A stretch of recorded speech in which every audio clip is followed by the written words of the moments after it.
ให้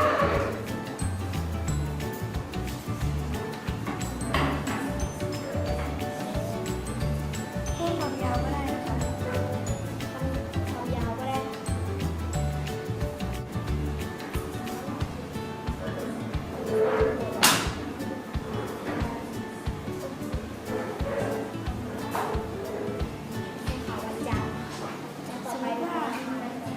สมมติว่าคนเกิดวันจันทร์กี่คน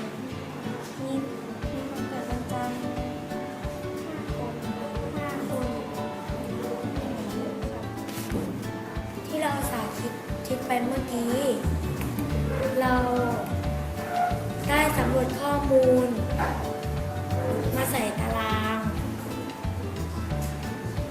ขั้นตอนต่อไปเราจะทำเป็นแผนภูมิแท่งกันก็กดเข้าไปที่เครื่องหมายเปลี่ยนนะคะ แล้วเราก็เลือกว่าจะเอาที่เราเลือกแล้วเราก็กดเข้าไปนะคะมันจะมี edit data นะคะเราก็กดเข้าไปแล้วตรงนี้นะคะเราก็สามารถ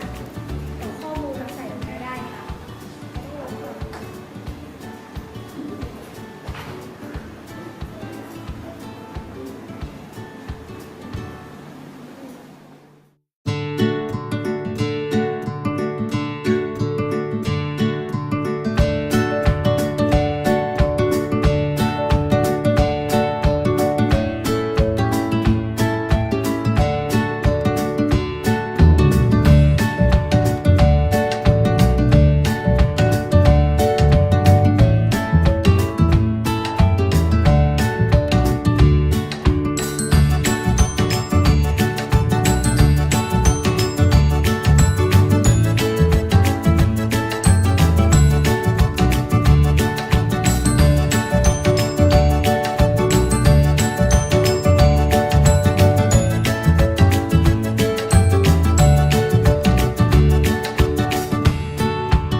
สบายและเสร็จอย่างรวดเร็วถ้าเปรียบเทียบแผนภูมิในสมุดกับคีย์โน้ตนะคะ